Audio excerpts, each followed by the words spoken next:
Olá, eu sou o pastor Adejarlan Ramos. Nós vamos estudar hoje a lição de número 7, a sutileza da relativização da Bíblia. Esse é o tema da nossa lição de hoje. Estamos estudando os ataques contra a Igreja de Cristo. A lição de número 7 está baseado no texto em 2 Timóteo 3, 14 a 17. É importante que você leia esse texto porque ele serve de base, ponto de partida e fundamentação de tudo que nós vamos dizer. Bem, nesta aula de hoje nós vamos estudar uma importantíssima lição dentro desse contexto, os ataques contra a Igreja do Senhor Jesus Cristo. Nós vamos ver primeiro sobre a Bíblia e o espírito desta era, depois vamos falar sobre a Bíblia e o politicamente correto, em seguida falaremos sobre a Bíblia e o outro evangelho e, em quarto lugar, a Bíblia sempre atual, palavra de Deus. Quais são os objetivos desta lição? O que é que nós queremos com esta lição? Destacar os aspectos desconstrucionistas e relativistas a respeito da Bíblia. Em segundo lugar, explicar o processo de construção de narrativas para criminalizar a opinião doutrinariamente conservadora da Bíblia. Em terceiro lugar, pontuar as novas metodologias e teologias a partir da relativização da Bíblia e, em quarto lugar, afirmar que a Bíblia é um livro revelado e inspirado por Deus. Por que esta lição ela é importante?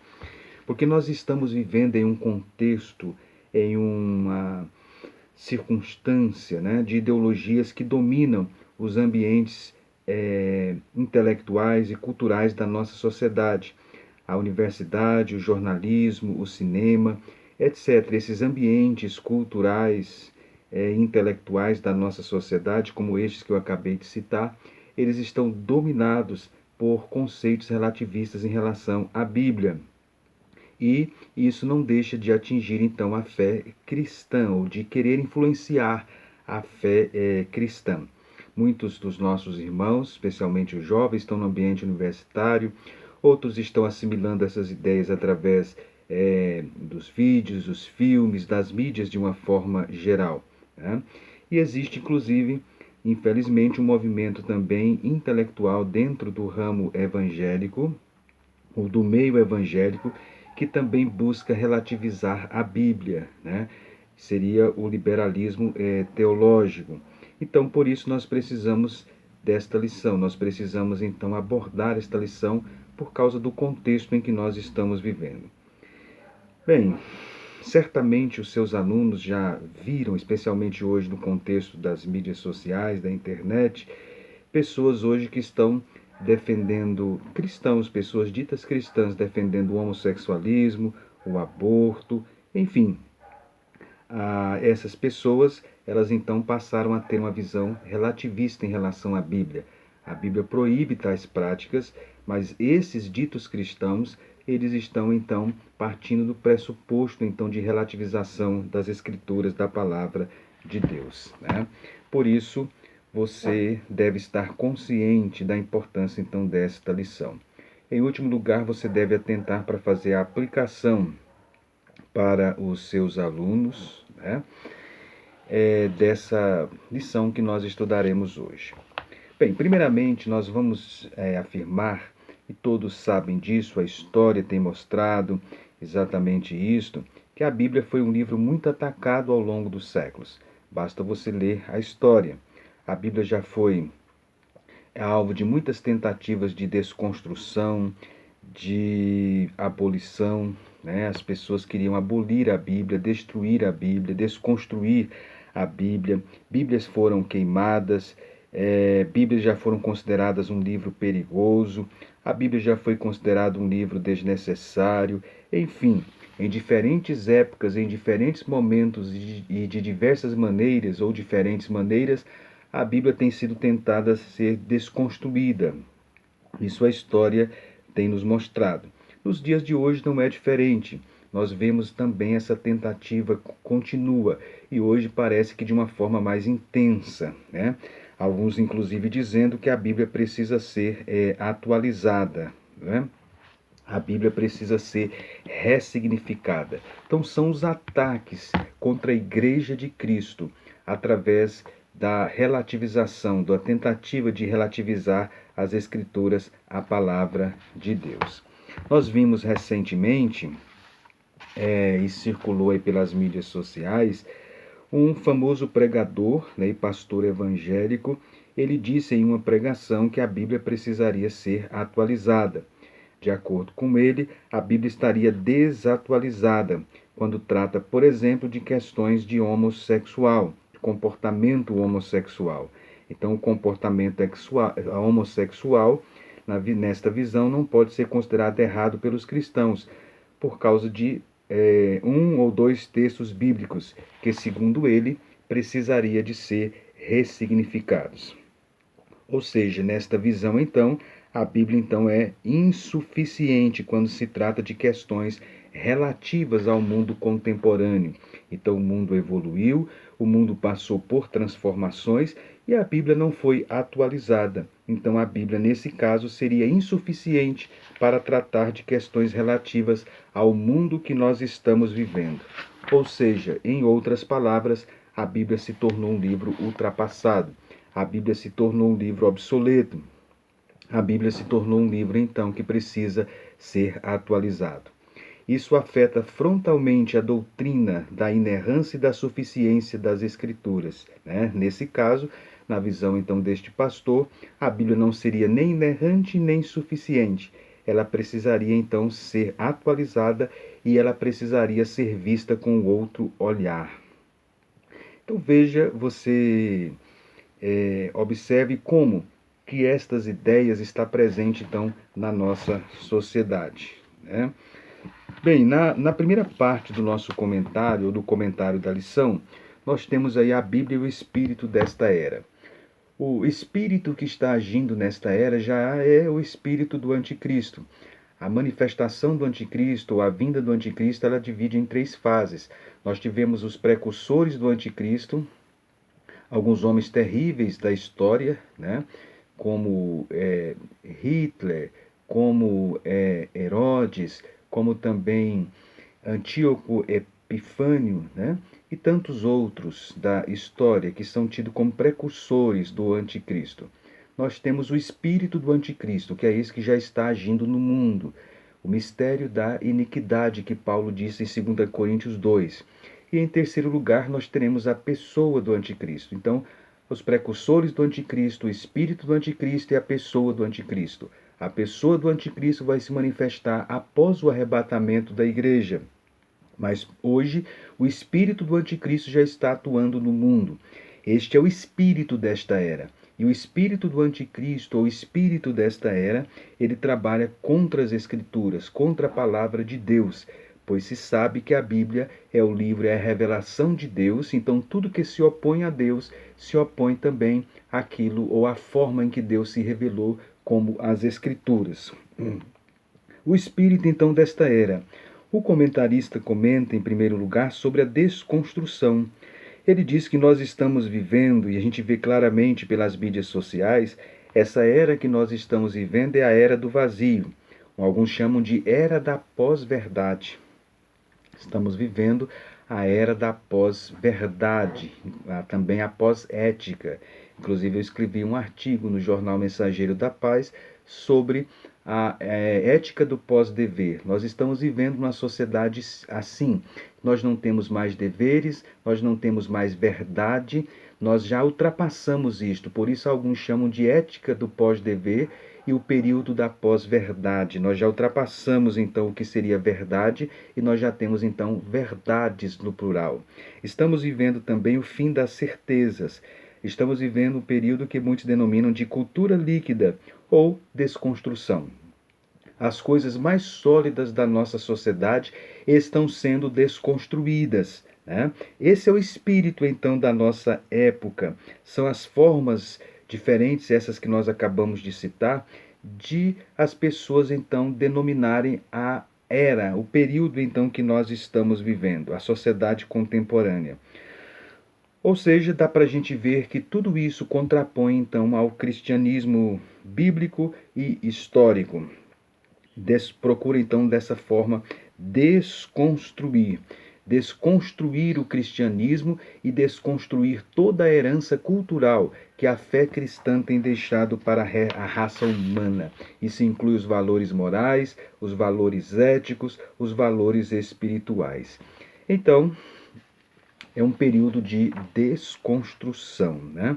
O espírito dessa era é de desconstruir. As coisas mais sólidas, elas estão sendo desconstruídas. E dentre estas, a Bíblia Sagrada está sendo tentada também ser desconstruída pelo espírito da nossa era.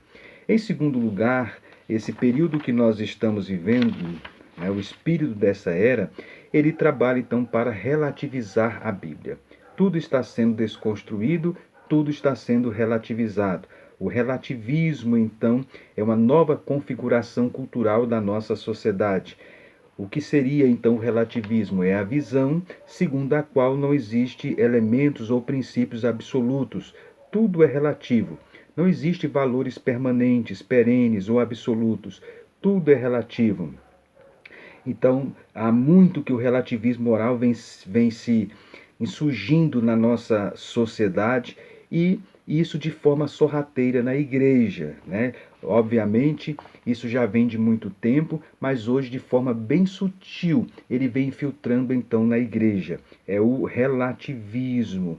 As pessoas já não conseguem ver, inclusive pessoas cristãs, o que é certo e o que é errado, né? As pessoas não veem então mais a Bíblia como um livro de certo ou de errado. Tudo é relativo. Então as pessoas estão relativizando as Escrituras, relativizando a palavra de Deus. Eu falei agora há pouco sobre a visão de muitos que a Bíblia precisaria ser atualizada como daquele pastor que foi destaque nas mídias sociais. Algumas pessoas veem a Bíblia então como um livro que precisa ser atualizado e outros veem a Bíblia como um livro que é um livro mitológico, né? A Bíblia, na visão de algumas pessoas, ela está cheia de mitos, né? Os mitos, então, estão presentes, segundo essas pessoas, na Bíblia, na palavra de Deus. Como, por exemplo, alguns veem mito no livro de Gênesis. Né? No livro de Gênesis, a narrativa de Adão e Eva. Alguns dizem, isso descreveu Leonardo Boff, né? O cristianismo, a tradição judaica cristã, lê a narrativa de Adão e Eva num código religioso, fala de pecado original, tudo aquilo que já sabemos. Mas a leitura antropológica e filosófica desse texto, ela tem um olhar diferente, né? Você não pode comer da fruta proibida, não existe tentação maior. E ele viola, descobre sua realidade, transcendência e se transforma em ser humano. Esta seria, então, a visão filosófica e antropológica dessa narrativa de Adão e Eva. Os mitos desenvolveram um papel na raça humana, na humanidade, e alguns citam um exemplo, por exemplo, na cultura dos índios carajás, né? O mito, então, segundo a visão antropológica, ele tem a função de dar sentido, né? Dar um sentido para determinadas práticas, inclusive os rituais de uma tribo, os rituais, então, de um povo. Eles, então, ganham significado através, então, do mito. O mito, então, seria um modo ingênuo, seria um modo fantasioso, seria uma forma anterior à reflexão, seria uma forma também não crítica de se estabelecer alguma verdade. O mito, então, seria, nessa visão, a primeira forma de falar sobre a existência ou sobre o mundo. Seria a primeira forma de atribuir sentido ao mundo, seria através, então, do mito. E, nesse caso, explicar a realidade através, ou desta forma, através do mito. Né? Seria, então, acomodar o homem ao mundo. Essa é a visão filosófica que as pessoas, então, têm de mito. Nós tivemos os mitos aí de Platão, né? Nós tivemos os mitos relacionados a várias culturas, a vários povos, mas a Bíblia Sagrada não é um livro de mito. Jesus não tratou a narrativa do Gênesis como um mito. Em Mateus 19, 4 e 5, Jesus falou: não tendes lido que o Criador desde o princípio fez homem e mulher? Jesus, neste caso, estava vendo a narrativa do livro de Gênesis não como mito, mas como um fato histórico, como de fato é. Então, o próprio Jesus atribuiu sentido ao texto do Gênesis, ao Antigo Testamento, validando a sua narrativa e não a vendo como mito, mas como um fato histórico. Portanto, a visão mitológica da Bíblia é a visão que muitas pessoas têm nos dias atuais. Então, para alguns, a Bíblia precisa ser ressignificada, atualizada. Para outros, a Bíblia é um livro cheio de mitos. Né? É a visão que muitas pessoas têm em relação à palavra de Deus. Bem, em segundo lugar, o nosso comentarista da lição, ele fala sobre a Bíblia e o politicamente correto. Nós estamos vivendo em uma cultura de o politicamente correto. Né? Em Salmo 11, versículo 3, a Bíblia diz: os fundamentos se transtornam, o que poderá fazer o justo?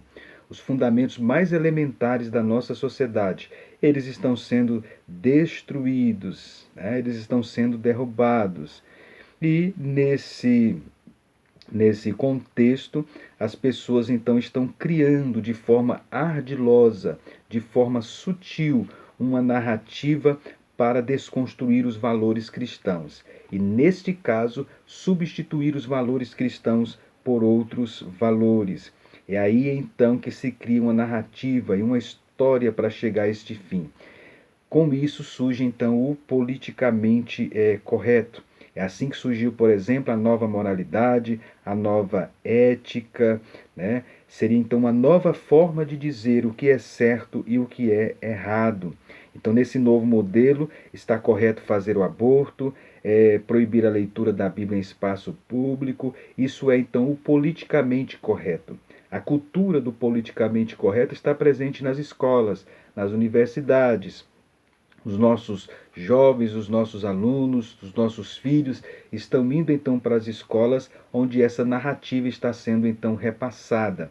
As pessoas às vezes se sentem até incomodadas por não serem politicamente corretas. Você ser contra, por exemplo, o homossexualismo nos dias atuais, às vezes pode se tornar incômodo, né? As pessoas chamam de preconceituoso, de fundamentalista, e essa toda uma narrativa, uma forma, né, de se criar o politicamente correto. E aí, dentro desse contexto politicamente correto, nós temos também a criminalização da opinião. As pessoas, então, não podem pensar de forma diferente. Se a pessoa pensar de forma diferente, ela está sujeita à censura. O politicamente correto, então, fere, então, isto. Né? Você não pode pensar. E nós, dentro do nosso contexto, inclusive brasileiro, nós estamos vendo que a opinião tem se tornado crime, tem se criminalizado a opinião. É o crime de opinião. Né? Isso não pode estar presente numa sociedade democrática. Um dos princípios de uma sociedade democrática é você ter a liberdade de emitir opinião. Eu não posso ser punido por aquilo que eu penso. Eu não posso ser punido por ter opinião, por pensar diferente. Mas a ditadura do politicamente correto diz que eu tenho que pensar conforme todos pensam. Eu tenho que pensar dentro da forma.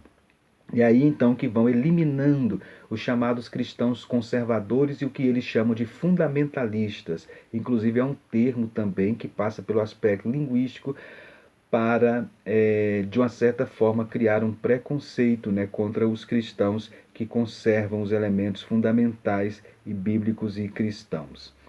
Bem, então, o que acontece com a fé cristã? A fé cristã, nesse caso do politicamente correto, você pode ser cristão. As pessoas então dizem, olha, você pode ser cristão. Nós não estamos impedindo você de ser cristão e ter suas ideias. A questão é que você não pode levar suas ideias para a esfera pública.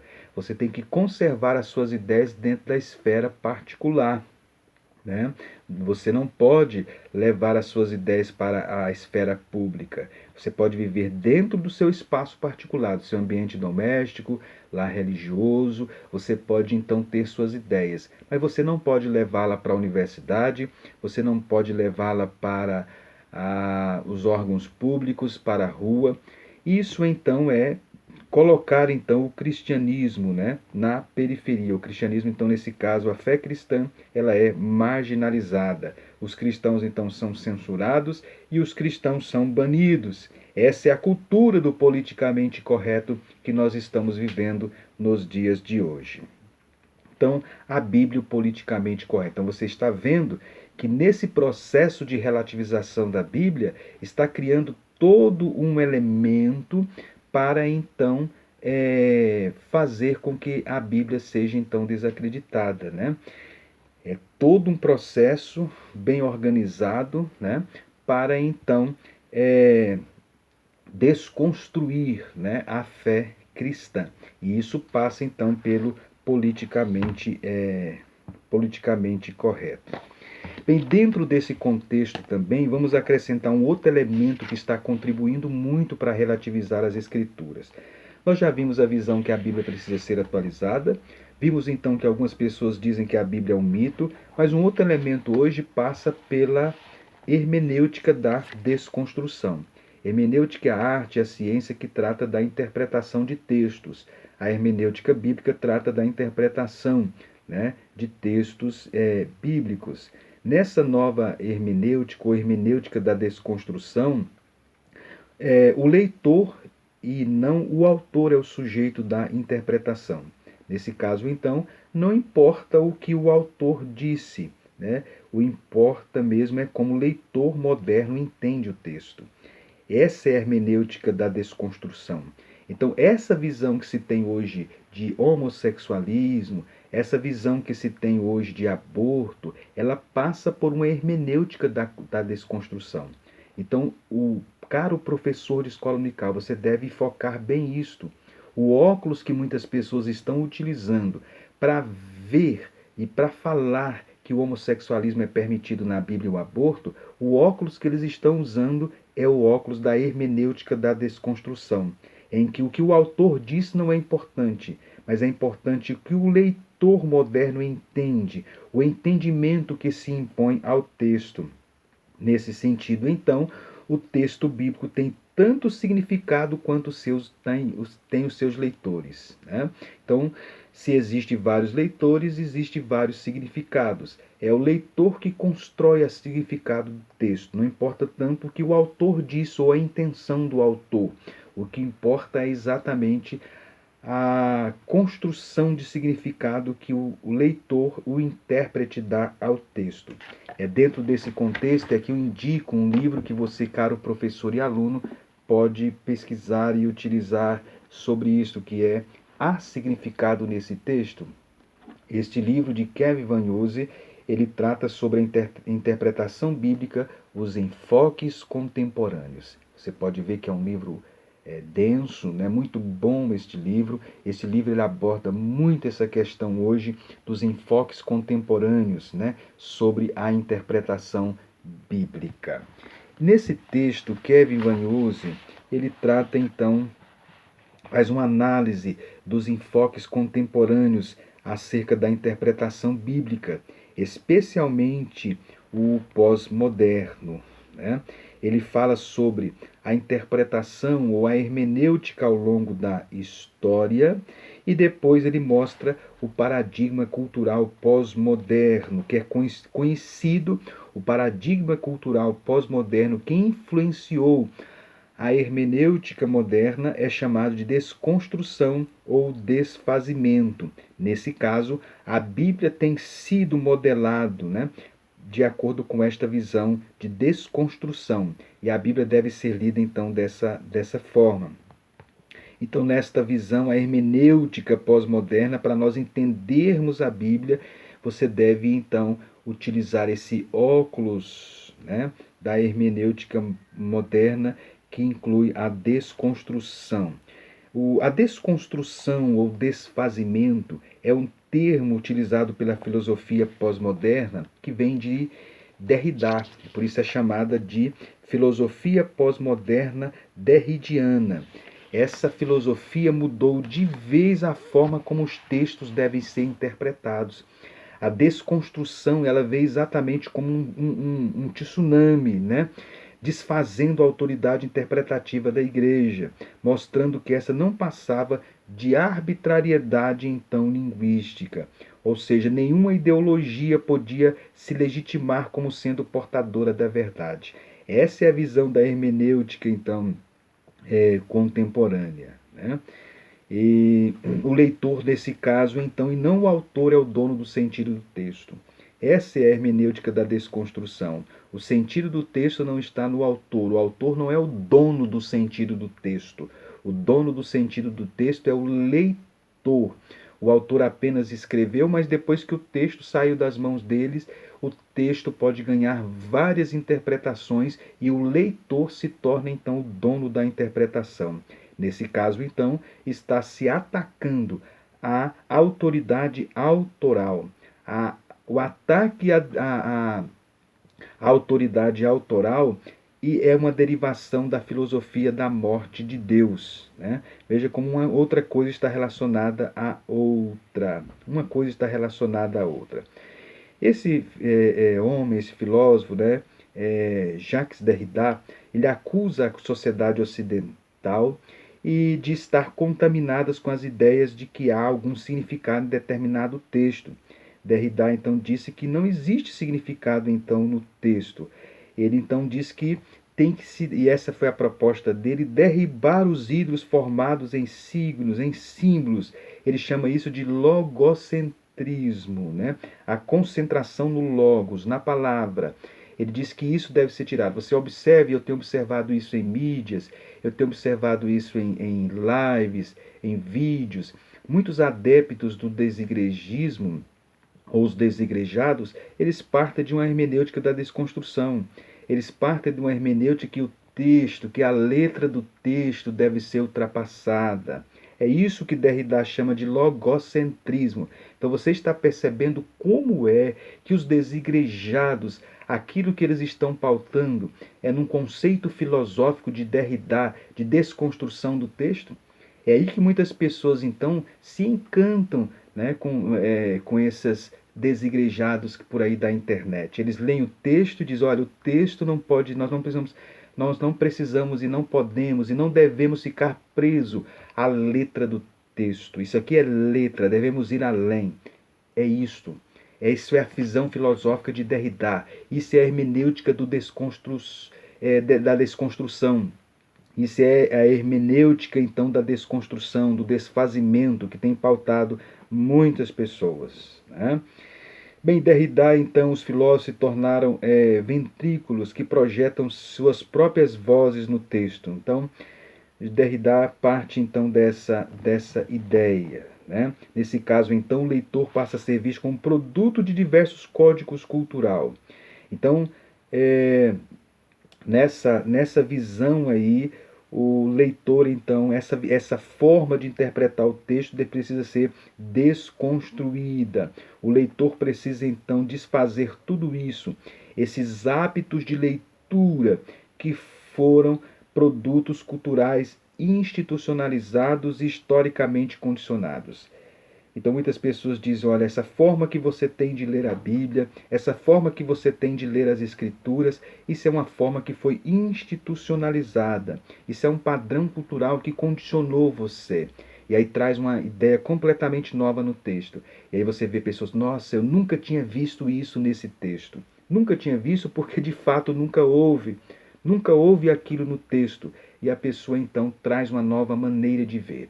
Aqui fica um alerta, sempre que você vê uma interpretação que destoa muito do cristianismo histórico, acenda uma luz vermelha.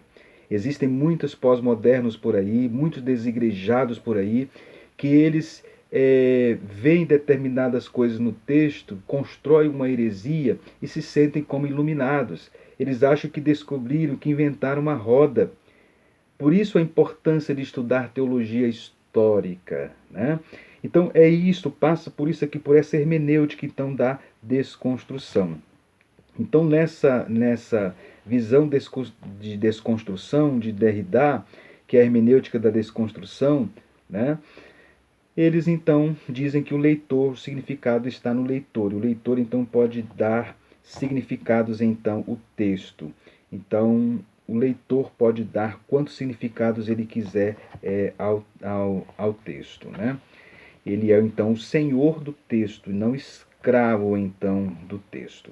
Mas nesse livro que eu acabei de mostrar aqui, além de mostrar tudo isso, você tem interesse em estudar mais sobre este assunto, ler este livro, o Kevin Vanhouse, ele aborda, então, depois que ele aborda a hermenêutica da desconstrução, que é a proposta de Derrida, né, ele então aborda então a hermenêutica, como de fato ela deve ser e historicamente foi feita.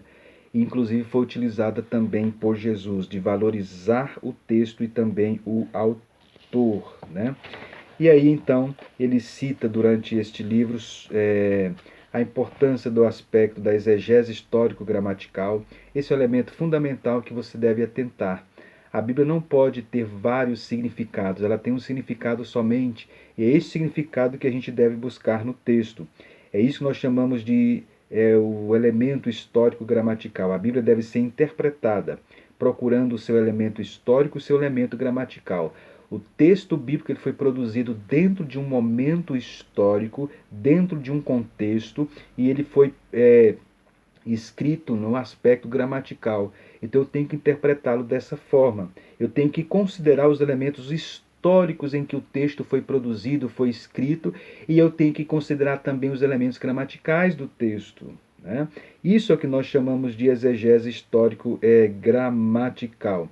É a forma que eu tenho de procurar o significado original do autor bíblico, pela forma em que ele utilizou as palavras, pela seleção de palavras que ele, que ele fez, é através de procurar o significado nesse uso e seleção de palavras que ele fez dentro do contexto histórico, que eu então vou encontrar o significado então do texto. Aqui entra também o papel do Espírito Santo como intérprete do texto. O papel do Espírito Santo. Nós pentecostais também valorizamos muito o Espírito Santo como mestre, como assistente nesse processo, então, interpretativo do texto bíblico. Obviamente, o Espírito Santo e a minha mente deve estar afinada com a Escritura como um texto, né? Aqui entra também o papel que o gênero desempenha na interpretação. Eu tenho que considerar na interpretação do texto bíblico os vários gêneros literários. Nós temos vários gêneros literários na Bíblia. Um deles é o narrativo. O livro de Atos dos Apóstolos, por exemplo, ele não foi escrito apenas para mostrar como a igreja era. Ele também mostra como a igreja deve ser. É o elemento teológico que está no texto narrativo de Atos dos Apóstolos que nós pentecostais cremos. Aqui entra também o papel da experiência pessoal. A experiência pessoal nunca pode estar além das Escrituras ou acima das Escrituras, mas a minha experiência pessoal, ela pode dar uma resposta ao texto bíblico. Eu leio o